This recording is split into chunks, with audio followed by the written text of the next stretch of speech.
दिखाए मुझे। अरे बात करो ना यार। अस्सलाम वालेकुम, टी टाइम रिव्यू में खुशामदीद। कैसे हैं आप सब? उम्मीद है कि सब बिल्कुल खैर खैरियत से हैं, हशाश बशाश हैं। अपने टी कॉफ़ी मग के साथ रेडी हो जाइए और सीट बेल्ट बांध लीजिए, क्योंकि आज हम जिस टॉपिक पे बात करने जा रहे हैं वो इंतहाई ख़तरनाक है और आपकी मेंटल हेल्थ को भी इफ़ेक्ट कर सकता है। जी, आपकी फ़ेवरेट डॉक्टर इकरा कमल बाजी ने अपना लैपटॉप तोड़ दिया। क्यों? क्योंकि उनके हस्बैंड ने उनके साथ पिछले दिन प्रैंक किया था। फिर उन्होंने एक नया प्रैंक स्क्रिप्ट किया और उसको पेश किया, और इसके साथ ही उन्होंने ये स्क्रिप्ट अपनी सिस्टर को भी दे दिया। उन्होंने सोचा कि मैं एक स्क्रिप्ट पे इतना मेहनत कर चुकी हूँ तो क्यों ना इसको अपनी बहन को भी दे दूँ, वो भी इससे काम चलाए, क्योंकि वो जानती हैं कि जो उनकी ऑडियंस उनको देख रही है, उनके फैंस हैं, वो सुम्मुम बुकमुन उम्युन, गूंगे बहरे और अंधे हैं, जिनका अपना कोई पॉइंट ऑफ व्यू नहीं है, जिनकी अपनी कोई आंखें नहीं है देखने के लिए। वो बस जो उनको फीड किया जा रहा है उसके मुताबिक वाह वाह वाह वाह करने वाले हैं। राबिया फैसल ने इनके कंटेंट को लैपटॉप समेत जो कॉपी पेस्ट करके अपने चैनल पर लगाया उसकी बात करेंगे। और ये कंटेंट इनके पास यूनिक नहीं है, ये सदियों से चला रहा है। सदियों मतलब 1 महीना पहले इनकी सिस्टर ने यकीनन ये कहीं ना कहीं से किसी यूट्यूबर के चैनल से उठाया होगा, फातिमा फैसल ने, और उनको इन्होंने रिपीट किया। और इनको जो कमेंट्स आए वो आपके सामने हैं। अक्सर कमेंट तो रिमूव हो जाते होंगे यकीनन। इसके अलावा आज के रिव्यू में शामिल होगा अरीब भाई के साथ इजहार यकजहती और अफसोस, उनकी मजलूमियत का और उनकी बेचारगी का। Last but not the least, टॉपी ड्रामा व्लॉगिंग के बारे में बात करेंगे, जो इन्होंने इवेंट अटेंड किया और उसको कैसे आवाम के सामने एक मौमा बना के रखा और फिर लास्ट में कहा कि हम तो पिछड़ी हुई बहनें थी, यहाँ आकर मिली हैं। आगे बढ़ने से पहले तमाम न्यू कमर्स को जी आयानू warmly welcome from my side. और वीडियो कंटेंट पसंद आ रहा है, एग्री कर रहे हैं तो ज़रूर लाइक एंड सब्सक्राइब कीजिए। इकरा कमल डॉक्टर बाजी के अब कुछ टॉपी ड्रामों के क्लिप्स ऐड कर रही हूँ, वो ज़रूर देखिएगा। अरीब ने मेरे साथ एक बहुत ही बुरा भयानक प्रैंक किया था। वो मुझे रोस्ट करने की कोशिश करेगा, उससे मैं उसका लैपटॉप पकड़ के ले आऊंगी और फिर बोलूंगी कि सॉरी बोलो। ये वाला गमला उठाया इसलिए आया उधर। सेट करवाया पहले खुद, अब कह रही हूं अच्छा नहीं लग रहा, वापस सेट कर दो। अरे मुझे गुस्सा चढ़ गया ना तो आप रिग्रेट करेंगे कि मैं किस तरह पागल हो जाती हूँ गुस्से में। मम्मा से पूछे ना, गुस्से में ना घर में अपनी चीजें भी तोड़ देती हूँ। अपनी चीजें तोड़ दो, मुझे क्या है? ना गुस्से में चीजें तोड़ती हूँ ना, मैं अब आपको ना तोड़ के दिखाऊंगी चीजें, समझ आई है? मेरा सारा काम इसमें है, तुम क्या मजाक हो रहा है यहाँ पे? है फेंक दूं? Are you sure? तुम ट्राई नहीं फेंक सकती। गुस्से में पागल हो जाती हैं सीरियसली, तो फिर नॉर्मली आप क्या हैं? लाइक सीरियसली, कुछ नया लाने के लिए, कुछ होना दिखाने के लिए पहले आपने चोरी का प्रैंक किया, फिर आप डिग्गी में बैठ के चले गई, जो कि सब कुछ आपके हाथ का लिखा हुआ स्क्रिप्ट था। बच्चे बच्चियों को नहीं पता चलता होगा, जो स्कूल गोइंग हैं, जो आपको पागलों की तरह देखते हैं, लेकिन बाकी तमाम देखने वालों को पता चलता है, जिनके कमेंट्स आप डिलीट कर देती हैं। किसी शदीद नौयत के कंटेंट क्राइसिस का शिकार नज़र आ रही हैं और सटपटाई हुई नज़र आ रही हैं। मज़ीद से मज़ीद की तमा और लालच ने इनको बिल्कुल ही झल्ला बना के रख दिया कि इनको ख़ुद समझ नहीं आ रही कि इनकी ऑडियंस कैसी है, समझ बूझ रखती है या नहीं। ये कहा है कि एंटरटेनमेंट है कि आप माशरे के गरीब गुरबा और लेस प्रिविलेज्ड लोगों के बारे में सोचें ही ना। उनके लिए ये एक ड्रीम हो सकता है, उनके पास पढ़ने के लिए बुक्स नहीं होती, कॉपी पेंसिल्स नहीं होते, और आपके लिए ये सिर्फ एक प्रैंक है जिससे आपने व्यूज़ लेने हैं। और टीनेजर्स के लिए एक एडवेंचरल शौक पैदा करके उनको अपने साथ अटैच करना है, इंगेज करना है। बहुत ही चीप मेंटेलिटी और मेंटल सिकनेस को शो कर रहा है ये सब। चलो ठीक है, मेरी बात सुनिए, मैंने आज बहुत मजे का मटन तुमने बनाया था? हाँ। पहलवान जी बस देख लिया गुस्सा, बस ठीक है, बस करो, ड्रामेबाजी बंद करो। आपने भी नहीं बाली पकड़नी, मिल के दिखाओ मुझे, मिल के दिखाए मुझे। अरे बात करो ना यार। बाजी भी नहीं सुन रही है, बाजी भी नहीं सुन रही है। हकूक़ निस्वां की तो सभी बात करते हैं, यहाँ पे तो लग रहा है कि हकूक़ मर्दां की बात करनी पड़ेगी। अपनी जान बचानी चाहिए अरीब को। अगर आपका हस्बैंड ही आपका कंटेंट हो तो उसको तो जान के लाले पड़ जाने चाहिए, क्योंकि यहाँ पर तो भाई डॉक्टर बाजी जान को आ गई हैं। बच्चों की वीडियो गेम छुड़वाने के लिए वो ख़ुद फिज़िकल और वर्बल वायलेंस की तरफ ले आई हैं कंटेंट को।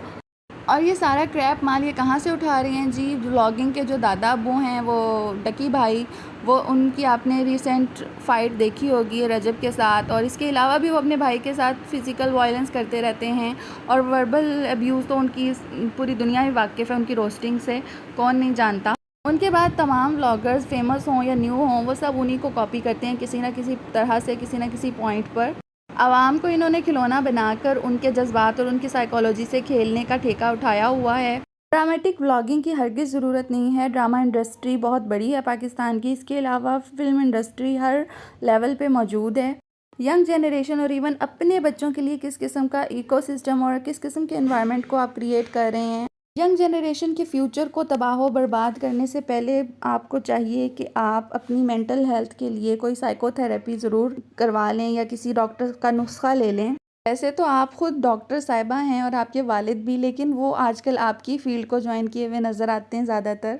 बहुत हो गया बच्चों की वीडियो गेम्स को अपने घर में प्ले करके प्रैंक का नाम दे देना, हस्बैंड को उंगलियों पे नचाना, बंदर का तमाशा दिखाना और अपने वालिदैन, अपने घर वालों, बहन भाइयों की प्राइवेसी ब्रीच करके कमाना। फैमिली लाइफ की हकीकत से ये सब चीज़ें बहुत दूर हैं। सिस्ट्रोलॉजी फैमिली मिल गई, बहनें बिछड़ी हुई थी जी, मिल गई। इनको तो पता ही नहीं था ये इकट्ठी हो रही हैं किसी इवेंट पे लाहौर में। वो है ये दोनों तैयार हुई लड़कियां, फुल तैयार होकर हमें यहाँ पे सरप्राइज देने आई हैं। इतनी चलाक है ना, मतलब हम इवेंट पे जाना था, हमने कहा इनको नहीं बताते। हाँ। पता तुम्हें ये सारा प्लान मेरा था, जैसे मुझे बताया। और मैं देख कर एकदम शॉक्ड होगी। बट खैर अब घर चलते हैं। तुम लोग शॉक नहीं जा रहे हो, हम लोग किसी इवेंट पे जा रहे हैं। फिर मैंने देखा कि नहीं, जब तुमने रात को मुझे बोला ना हमने उधर जा रहे हैं, फिर मैं बेटे किसी इवेंट पे आए हैं। अभी कहीं और बैठ के खाना वाना। ओहो, शॉक्ड हो गई, सरप्राइज़ मिल गया या फिर प्रैंक हो गया तुम्हारे साथ। ऐसे वर्ड्स यूज़ करने के लिए इन्होंने अपने व्लॉग को सस्ती एक्टिंग की दुकान बना के रख दी, जबकि इनके एक्सप्रेशंस से देखने वालों को, जिनको समझ बूझ है, उनको साफ पता चलता है कि ये क्या चल रहा है। आंखें ठंडी करने के लिए, जलवे देखने के लिए बेरोज़गार स्टूडेंट तबके की कमी नहीं है हमारे यहाँ, सब जानते हैं। और इसमें अलार्मिंग सिचुएशन ये है कि ऐसा नहीं है कि ये इस चीज़ से बेखबर हैं। वो बहुत पैनिक में इवेंट पे पहुंची हुई है। एकदम मेरी ये बहन यार, तुम लोगों ने बताया नहीं कि तुम लोग पहले पहुंची हुई हो। बात मत करो अभी, तुम्हें पता है तुम्हारी वजह से हम आए में 2 बहनें गई थी, 5 मिनट 10 मिनट। तो मुझे नहीं पता था कि तुम लोगों ने भी आना है। तुम लोगों ने नहीं आई, एक इवेंट पे यहाँ पे टाइम पे पहुंचना। अच्छी खासी क्लास ले डाली है फातिमा फैसल ने। फातिमा थोड़ी सी रियलिस्टिक लगी हैं यहाँ पर मुझे, लेकिन स्क्रिप्ट इन्होंने लेकर चलना था क्योंकि घर से ही स्टार्ट किया हुआ था दोनों बहनों ने। वो आगे भी चलेगा, आप देखिए। यार तुम लोगों ने मुझे आगे अलग लेवल का सरप्राइज दिया। एक उधर खड़ी होकर इंटरव्यू दे रही है यार, ये राबिया। तुमने भी नहीं मुझे बताया कि ये दोनों ने आना था। हम तो तुम लोग को सरप्राइज दे रहे थे एक्चुअल में। तो मुझे सरप्राइज मिल गया एक्चुअल में। ऑडियंस को इन्होंने बिल्कुल ही बेवकूफ़ समझा हुआ है, बिल्कुल अकल से पैदल समझा हुआ है। अपनी ही कन्वर्सेशन इनको याद नहीं रहती कि पिछले क्लिप में हमने क्या कहा है और नेक्स्ट क्लिप में उसकी बिल्कुल निगेशन करती हुई नज़र आती हैं। आई मीन सीरियसली, ये ड्रामे कर करके कब थकेंगी? पापा जी आप समझाए ना उसको। अगर मैंने कह दिया मैंगो चैलेंज करो तो कर क्यों नहीं? राबिया, राबिया सॉरी बोलो, सॉरी बोलो। तुम्हारा दिमाग खराब है। पापा तो मैं तोड़ दूंगी अगर ये सच में मेरे साथ बहुत बुरा कर दिया। मेंटल हॉस्पिटल ये जो करती हुई नज़र आ रही हैं, इनका मेंटल लेवल ही ये लग रहा है कि ये इससे ज़्यादा और कुछ नहीं कर सकती, क्योंकि जो कॉपी होती है वो ओरिजिनल की निस्बत उसमें थोड़ा बहुत तो म्यार का फ़र्क होता ही है। बड़ा ही गुस्सा शो कर रही हैं, सॉरी बोलो कह रही हैं और उसके बाद देखते हैं।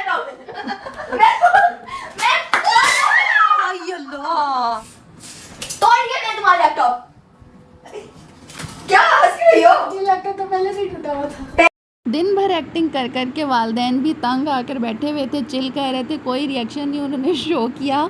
और दोनों पार्टनर इन क्राइम भी हंसती खेलती गई हैं और तोड़ दिया गुस्से में उन्होंने हंस के लैपटॉप। लेकिन फिर प्रैंक करने के बाद इन्होंने रिव्यूज़ लाजमी लेने होते हैं, रिएक्शन लेना होता है पूरी फैमिली का। वो इनकी फैमिली में बस अम्मा जी ने दिया और जिसके साथ प्रैंक किया था वो ज़ैनब फैसल, उसने दिया है। और वो देखें, वो अपनी पहली वाली स्टेटमेंट और अपना सारा एक्टिंग का मवाद वो सब कुछ भूल गई कि मैं क्या कर चुकी हूँ पहले। क्या हंस रही हो? ये लैपटॉप तो पहले से ही टूटा हुआ था। मुस्कुरा कर उसने कहा कि ये लैपटॉप तो पहले से ही टूटा हुआ था। अब रिव्यू सुन लीजिए। एक्टिंग का पता लग गया, लेकिन जब तुम लाई मैंने कहा मेरा लैपटॉप फेंकने लगा, जब तुमने फेंक दिया मैंने देखा मेरे का फुल डरी हुई। गाइस वो अपना ही स्टेटमेंट भूल गई कि मैं पिछले क्लिप में क्या कह चुकी हूँ। और अम्मा साहिबा कहती हैं जी ज़ैनब फुल डरी हुई थी, जबकि इनकी अपनी हंसी की आवाज़ और बाकी बहनों की हंसी की आवाज़ें आ रही थी क्लिप में। अम्मा जी का मुद्दा सिर्फ ये था कि कोई भी डॉलर इधर से उधर ना हो, रिव्यू ऐसा दिया जाए। इन दी एंड यही साबित हो रहा है कि सिस्ट्रोलॉजी फैमिली सिर्फ क्रैप माल बेच रही है आजकल। ऑडियंस को बिल्कुल ही बेवकूफ़, गधा समझकर या फिर गूंगे, बहरे और अंधे समझकर ये अपना कंटेंट फेंक रहे हैं आजकल। आपकी क्या राय है? अपनी राय से ज़रूर आगाह कीजिएगा। वीडियो अच्छी लगे तो लाइक एंड सब्सक्राइब ज़रूर कीजिएगा, शेयर भी कर दीजिएगा। अपना और अपने से जुड़े लोगों का बेहद ख्याल रखिएगा। अल्लाह हाफ़िज़।